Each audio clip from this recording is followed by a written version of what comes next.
आदरणीय प्रधानमंत्री मोदी जी के नेतृत्व में हमारी फाइनेंस मिनिस्टर निर्मला सीतारमण जी ने एक बहुत ही जबरदस्त इस प्रकार का बजट पेश किया है। विशेष रूप से इसको हमारे मध्यम वर्ग के लिए ड्रीम बजट कहा जा सकता है।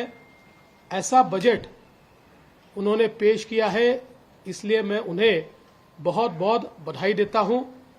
विशेष रूप से इनकम टैक्स का एग्जम्पशन स्लैब जिस प्रकार से परिवर्तित किया गया है और 12 लाख रुपए तक कोई इनकम टैक्स नहीं लगेगा, ये जो घोषणा है ये निश्चित रूप से एक मील का पत्थर भारत की अर्थव्यवस्था के इतिहास में साबित होगा।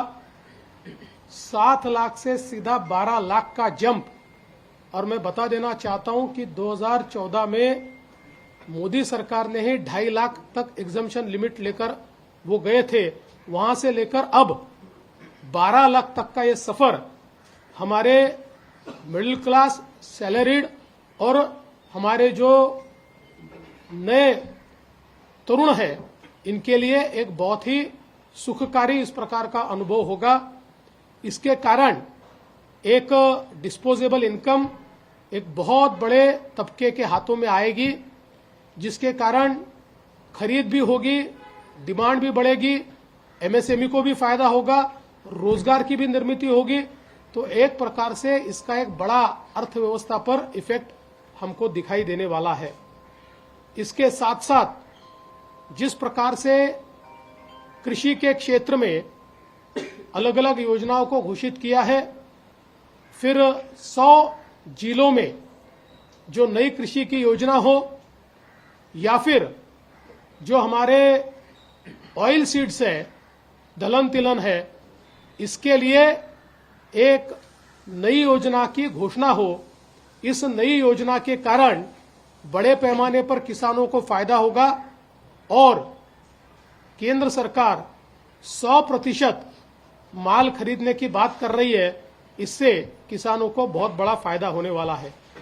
हमारे जो मच्छीमारी करने वाले किसान हैं, उनको भी 3 लाख रुपए की जगह 5 लाख रुपए क्रेडिट कार्ड के माध्यम से सीधे बिना ब्याज के मिलेंगे और कृषि के क्षेत्र में बहुत बड़े पैमाने पर निवेश ये होता हुआ हमको दिखाई देता है। विशेष रूप से हमारी युवा शक्ति के लिए एमएसएमई का क्षेत्र ये बहुत महत्वपूर्ण है। इस क्षेत्र में भी जो क्रेडिट लिमिट है और जो थ्रेशोल्ड लिमिट है, ये दोनों को बढ़ाने के कारण एमएसएमई को विशेष रूप से फायदा होने वाला है।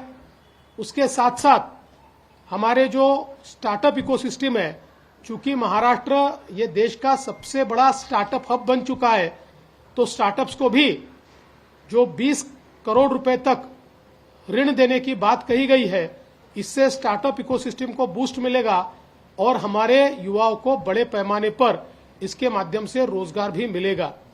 इंफ्रास्ट्रक्चर के क्षेत्र में भी जिस प्रकार से पीपीपी को बढ़ावा देकर इंफ्रास्ट्रक्चर में प्राइवेट सेक्टर के निवेश को बढ़ाकर एक प्रकार से बड़े पैमाने पर रोजगार का निर्माण करने का जो फैसला किया गया है, राज्यों को 50 साल का बिना ब्याज का इंफ्रास्ट्रक्चर ऋण देने के लिए 1.5 लाख करोड़ रुपए ये केंद्र सरकार ने रखे हुए हैं।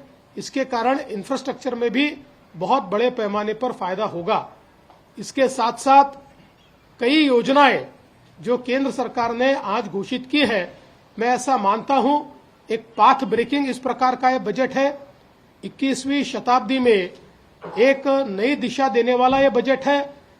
विकसित भारत की ओर भारत को ले जाते हुए समावेशी विकास, सभी को साथ में लेकर समावेशी विकास करने वाला इस प्रकार का यह बजट हमारे प्रधानमंत्री जी ने और हमारे फाइनेंस मिनिस्टर ने यहां पर रखा। इसलिए उनको मैं बहुत बहुत बधाई देता हूं।